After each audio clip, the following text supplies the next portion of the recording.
एक बार फिर से खुदा ने आज का दिन बनाया, अच्छा दिन बनाया, खूबसूरत दिन है, अच्छा मौसम है, अच्छी फिजाएँ हैं, अच्छा लग रहा। जब सुबह सुबह उठ के घूमते फिरते तो हमारी जैसे जब सुबह उठ के तैरते होते बहुत अच्छा लगता है, बड़ा दिल आनंदित होता है, बहुत खुश होता है और उससे जीवन में, ज़िंदगी में एक ताजगी महसूस होती है, नयापन आता है। तो आज खुदा के इस नएपन के लिए खुदा का शुक्रिया, खुदा का धन्यवाद, खुदा की मेहरबानियाँ कि खुदा ने हमें जिंदों की ज़मीन पर रखा, चलते फिरते रखा और हमें परिवार को, हमारे बच्चों को, सबको तंदुरुस्त रखा।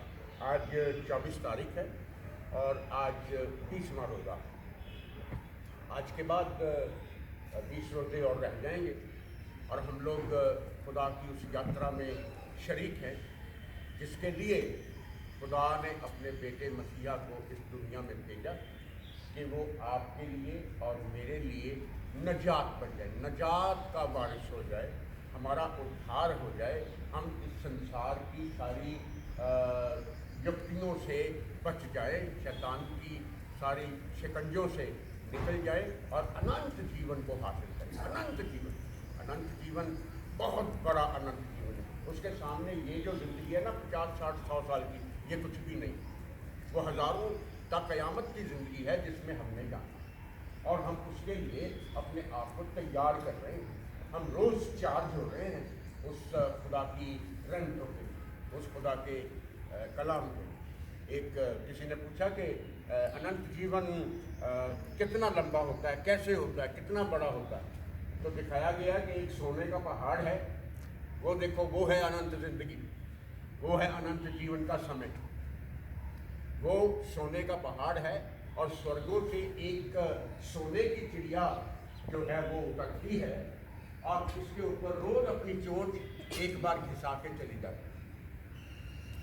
और जब तक ये सोने का पहाड़ और सोने की चिड़िया का आपस में मेल रहेगा, जब तक वो चिड़िया इस सोने के पहाड़ पर आती रहेगी, वो अपनी चोंच से खुदा का धन्यवाद करती रहेगी, खुदा का शुक्र करती रहेगी और ये सोने का पहाड़ जो है जब तक पूरा ना घिस जाए तब तक अनंत जीवन, तब तक अनंत जीवन, तब तक अनंत जीवन कभी खत्म नहीं हो सकता। हम खुदा के हैं, पहले मैंने बोला है, हम खुदा के थे, हम खुदा के हैं और हम खुदा के रहें।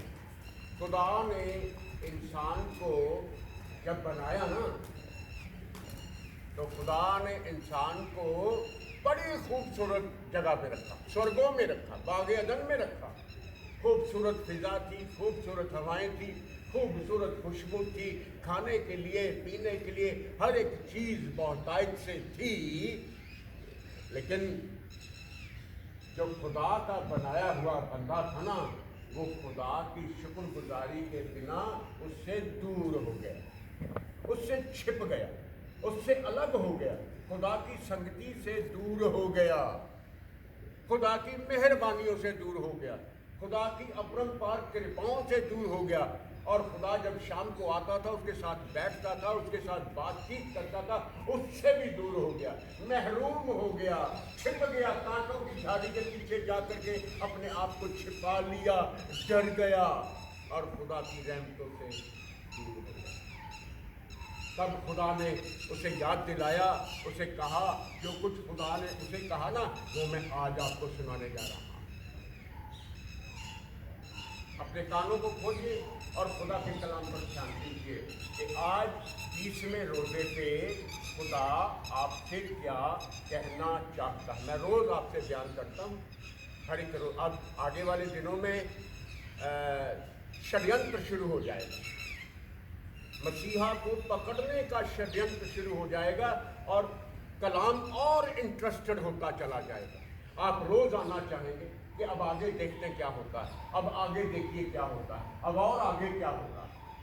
अब आने वाले दिनों में मसीहा को पकड़ने का षड्यंत्र शुरू हो जाएगा। लोग उससे बलवा कर लेंगे, लोग उसे पकड़ने की कोशिश करेंगे, लोग उसे मार डालने की कोशिश करेंगे, क्योंकि वो आपकी निजात के लिए आया हुआ है। तो आज का कलाम पेश कर रहा हूँ आपके सामने कि खुदा की संगति से वो दूर हो गया, निकाल दिया गया, स्वर्गों की जिंदगी से निकाल दिया गया, बागे अदन से निकाल दिया गया, ज़मीन पर फेंक दिया गया, मिट्टी का मिट्टी हो गया, मिट्टी में काम करने लगा, पसीना बहाने लगा, और जो फल फ्रूट थे ना जिंदगी में उसके, वो सब निकल गए। जो खुदा ने आत्मिक वस्त्र से दे रखे थे वो नंगा हो गया, खत्म हो गया, खुदाई दूर हो गई उससे, और खुदा उसे याद दिलाता है। वो कहता है कि मैं हकीकी नूर की बेल में हूँ, तुम मुझ में बने रहते तो जिंदगी हासिल करते, तू मुझसे दूर हो गया है, तू मुझसे खफा हो गया है। और खुदा ने उससे कहा कि मुझसे दूर होकर के तुम कुछ नहीं कर सकते। मैं आज आपसे प्यार कर रहा हूँ। सुंदर क्या हो गया?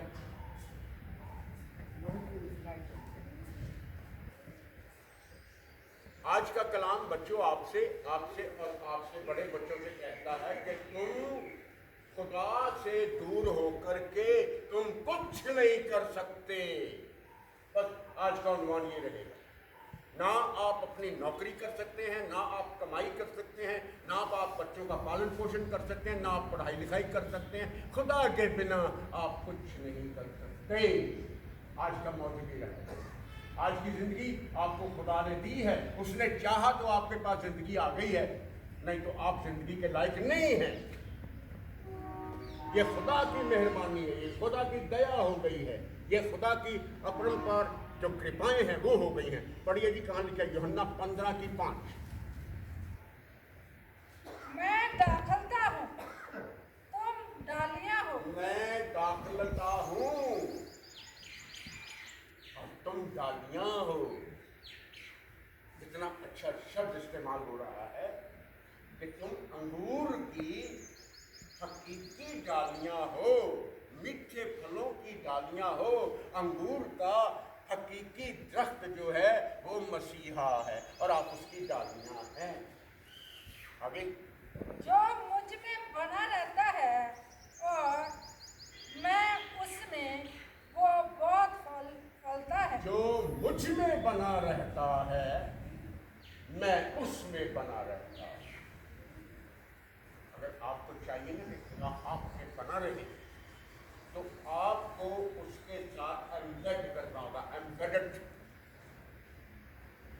उस अपने आप को उस अंगूर के हकीकी दरख्त के साथ बांधना होगा, लगे रहना होगा, उससे लिपटे रहना होगा और वो बहुत सारा फल लाता है। आगे बढ़ी।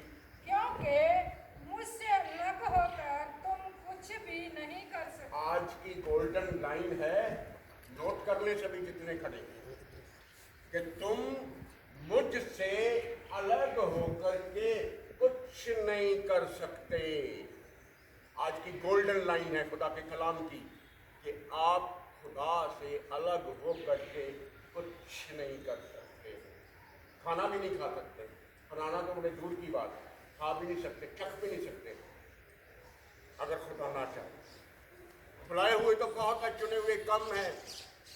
और इस भोजन में वो जो लोग खुदा के साथ एम्बेडेड नहीं है, वो खाना तो क्या है, वो चख भी नहीं पाएंगे। ऐसा लिखा हुआ। तुम मुझ में बने रहो तो मैं तुम में बना रहूंगा और तुम बहुत सारा फल लाओगे। चौथी आएगी 15:4। तुम मुझ में बने रहो और मैं तुम में। जैसे डाली यदि दाखलता में बनी ना रहे तो अपने आप से नहीं फल सकती। अपने आप नहीं फल सकती। आपको जड़ों के साथ, उस हकीकी दरख्त के साथ अपने आप को लिपट जाना होगा, उससे बने रहना होगा, तब आप फलेंगे। तब जिंदगी में बहुत सारे फल जो आपके पास हैं वो लगने शुरू हो जाएंगे, आप चमकने लग जाएंगे, आपकी जिंदगी में नूर ही नूर होगा। आपके बच्चे पढ़ लिख के बहुत अच्छी अच्छी जगहों पे चले जाएंगे क्योंकि वो हमारे फल हैं। आप लोग एक फैमिली ट्री बनाते हैं ना, आपके सब्जेक्ट में है, टॉपिक में, फैमिली ट्री। वो नीचे जड़े हैं, ऊपर डालियाँ बनी हुई हैं, फिर आगे फल लगे हुए हैं। तो इसी तरीके से हमारी ज़िंदगी जो है वो भी एक फैमिली ट्री है। आप बहुत सारा फल लाओगे। इसलिए खुदा का कलाम आपसे कहता है कि ऐ खुदा के लोगों, मैं तुम्हें खुदा की दया, खुदा का अनुग्रह, खुदा की कृपा याद दिलाता हूँ। कल कलाम था कि हम खुदा को भूल गए। अपने खुदा को मत भूलना। आज खुदा का कलाम कहता है कि मुझसे अलग होकर के आप लोग कुछ भी नहीं कर सकते। इसलिए मैं आज आपको खुदा की दया याद दिलाता, मैं आपको खुदा का अनुग्रह याद दिलाता, मैं खुदा की बरकतें आपको याद दिलाता। जब आपके पास कुछ भी नहीं था ना, खाली हाथ थे, खुदा ने आपको बरकतों से भरा है। जब आप बिल्कुल खाली थे, खुदा ने आपको अच्छी जिंदगी दे दी है। खुदा ने आपको पुरनूर जिंदगी दे दी है। खुदा ने अपनी बरकतों से आपको भर दिया है। आप अच्छे अच्छे घरों में रहने लग गए हैं, अच्छे कपड़े पहनने लग गए हैं, अच्छा आना जाना हो गया है, मेज पर अच्छी अच्छी डिशेस लगती हैं। ये खुदा की मेहरबानियां याद दिला के आपसे कहता हूं कि अपने इन शरीरों को जिंदा, पाक और पवित्र और खुदा को भावता हुआ बना के उस दृष्ट के साथ लिपटे रहिए। रोमियो 12:1। इसलिए ऐ भाइयों बहनों बच्चों बुजुर्गों, मैं खुदा की दया आपको याद दिलाता हूं, क्योंकि हम तो भूल गए, खुदा की दया भूल गए। कल और परसों कलाम था कि हमने खुदा को भुला दिया, हम भूल गए हैं। मैं आज आपको याद दिला रहा हूं, खुदा की दया को याद दिला रहा हूं, उसके अनुग्रह से याद दिला रहा हूं, और खुदा का सेवक होता हुआ आपसे विनती कर रहा हूं कि खुदा के साथ मेल मिलाप कर लो। उस हकीकी अंगूरों की बेल के साथ अपने आप को लगाए रखो, नहीं तो सूख जाओगे। डालियां सूख जाती हैं, जो अच्छा फल नहीं देती वो काट डाली जाती हैं और फिर एंड में आग में झोंक दी जाती हैं। क्योंकि खुदा के बिना हम कुछ नहीं कर सकते। इसलिए आज खुदा का कलाम आपसे विनती करता है, सबसे पहली बात, अपनी जिंदगी को जिंदा। कोई लोग जिंदा तो हैं पर मरे हुए, वो सिर्फ चलती फिरती लाशें, जिंदा नहीं, क्योंकि उनके अंदर खुदा का कलाम नहीं है, उनके अंदर खुदा की मोहब्बतें नहीं।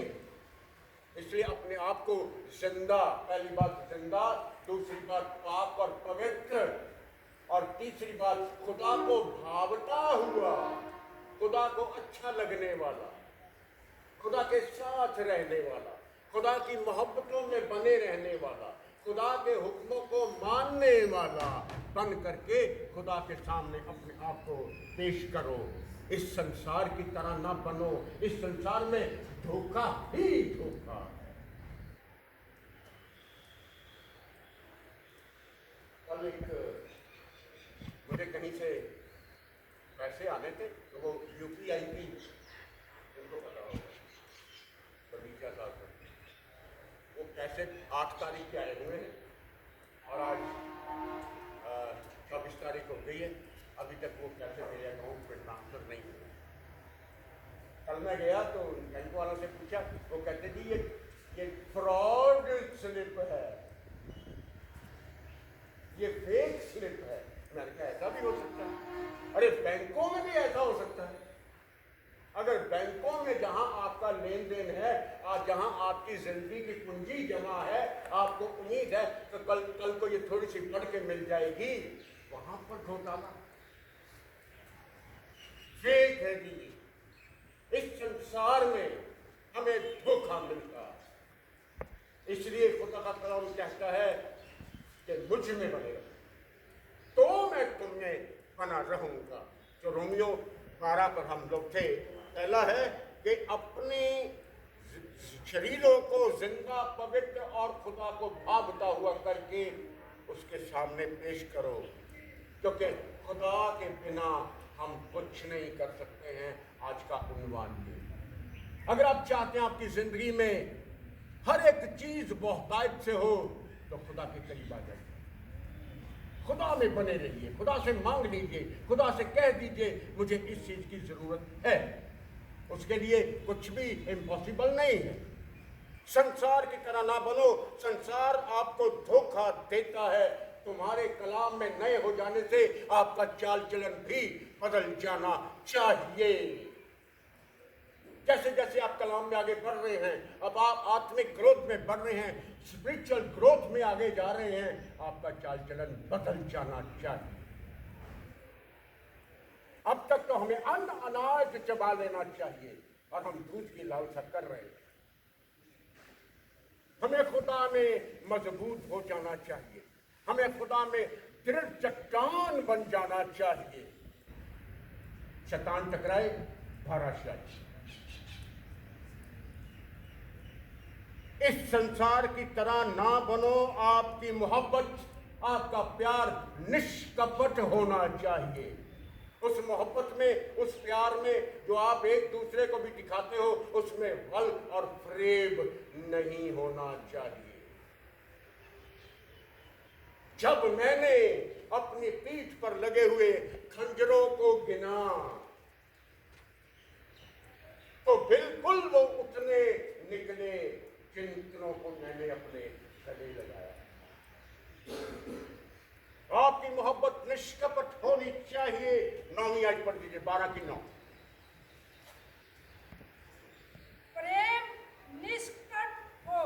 निष्कपट, जिसमें कोई कपट नहीं होता, उसमें कोई बल, कोई फरेब नहीं होता, तभी तो मोहब्बत कहलाती है। मोहब्बत ऐसी होनी चाहिए कि सामने जहर भी पड़ा हो तो भी वो अमृत बन जाए। इसे कहते हैं मोहब्बत।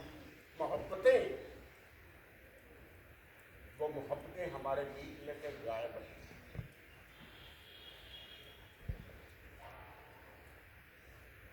मैं थिएटर में काम करता, मैं घर से माता मुझे छोटा डिब्बा रोटी का दिया करती थी।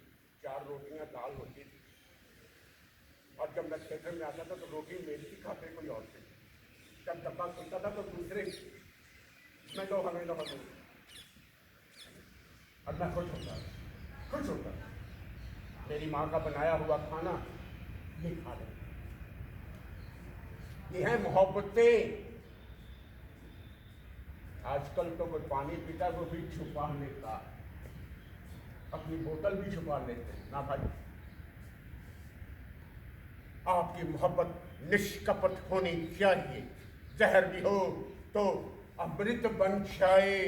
बुराई से घृणा करो और बुराई से घृणा करो, भलाई में लगे रहो। उस आयत को कंप्लीट कर दीजिए। बुराई से घृणा करो, भलाई में लगे रहो। जी, क्योंकि बुराई से घृणा करो और भलाई में लगे रहो, तभी पता चलेगा ना कि आप खुदा में थे, आप खुदा में हैं और आप खुदा में रहेंगे। आज का उन्वान मेरा है कि खुदा से अलग हो करके तुम कुछ नहीं कर सकते। बच्चों याद रखना, आज की अपनी जो नोट्स में ना पहली क्लास आएगी ना, ऊपर लिख लेना कि तुम खुदा से अलग हो करके कुछ नहीं कर सकते। मैं आपसे कहना चाहता हूँ, मेरा स्वर्ग में कौन है? जब मैं इस जमीन की यात्रा पूरी करके स्वर्गों में जाऊंगा तो मेरा वहां कौन है?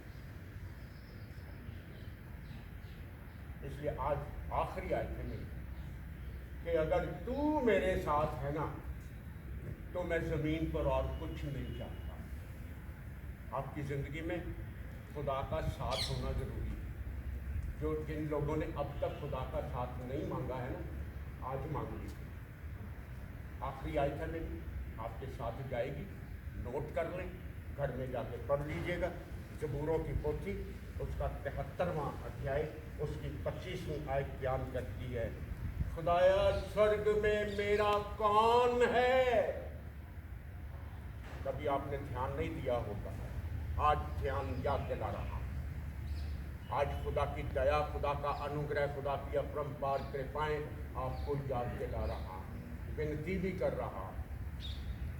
अगर तू मेरे साथ है तो जमीन पर मुझे किसी और चीज की जरूरत नहीं। पढ़ दीजिए जरा जोर से।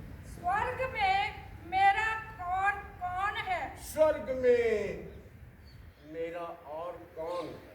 आपके दिल में, आपकी आंखों से आंसू बहे ना बहे,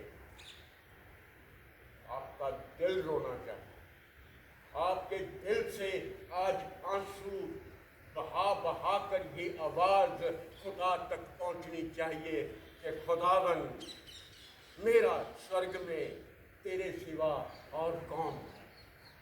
पढ़िए, कंप्लीट कीजिए। तेरे संग रहते हुए मैं पृथ्वी पर और कुछ नहीं चाहता। तेरा साथ रहते हुए मैं पृथ्वी पर और कुछ नहीं चाहता हूँ। गोल्डन आयत है आज की, आपके साथ जाएगी। और खुदा की सामर्थ्य, अगर खुदा मेरे साथ है तो मैं सब कुछ कर सकता। देखा, जब खुदा आपके साथ है, कलाम कह रहा है मैं खुदा की सामर्थ्य से सब कुछ कर सकता हूँ। फिलिपियों की 4:13 में लिखा हुआ है, जो मुझे सामर्थ्य देता है ना मेरा खुदा, उससे मैं सब कुछ कर सकता हूँ। Everything is possible with the name of the Lord almighty Jesus Christ. खुदा के नाम में सब कुछ हो सकता है, सब कुछ किया जा सकता है, और खुदा के नाम में हम सब कुछ करेंगे। खुदा की मेहरबानियों से आज की डिवोशन यही पूरी होती है। खुदा आपको बरकत दे, आपको आशीष दे। अपनी आंखें बंद करें, अपने हाथों को जोड़ें और उस विनती को याद करें जो आज खुदा के कलाम ने आपके सामने रखी है कि मैं खुदा की दया आपको याद दिलाता हूँ, मैं खुदा की अपरंपार कृपाएं आपको याद दिलाता हूँ। आप अपनी जिंदगी को जिंदा, पवित्र, पाक और खुदा को भावता हुआ करके खुदा के सामने पेश करें, उस मसीहा के नाम से, उस खुदा के नाम से जो हमें यूँ मांगना सिखाता है। ऐ हमारे खुदा जो आसमान पर है, तेरा नाम पाक माना जाए, तेरी बादशाहत आए, तेरी मर्जी जैसे आसमान पर पूरी होती है, जमीन पर भी पूरी हो। हमारे रोज की रोटी आज हमें बख्श दे, जैसे हम अपने कसूरवारों को माफ करते, तू भी हमारे कसूर हमें माफ कर। हमें आज हमारी से माफ करने दे, बल्कि बुराई से बचा, क्योंकि बादशाह, कुदरत और जलाल हमेशा तेरे हैं। आमीन। आशीष ग्रहण करेंगे, खुदा की दया को ले लेंगे, खुदा की कृपा को ले लेंगे। अपने हाथों को खोलिए, अपने हाथों को उठाइए। खुदा की दया आपको मिलने जा रही है, खुदा का अनुग्रह आपको मिलने जा रहा है। जितना आप अपने आप को खोल देंगे, खुदा अपनी दया से, अपनी सामर्थ से, अपनी ताकत से आपको भर देगा। अपने आप को भरे जाने के लिए खुदा के सामने पेश कर दीजिए। अब हमारे खुदावंद यीशु मसीह का फजल, खुदा बाप की मोहब्बत और रूह पाक की रिफाकत और शिराकत आप सबों के साथ, कुल ईमानदारों के साथ, कुल कायनात के साथ, और जितने मुबारक हाथ खुदा के सामने उठे हुए हैं, उन हाथों के साथ अब से लेकर के हमेशा हमेशा तक होती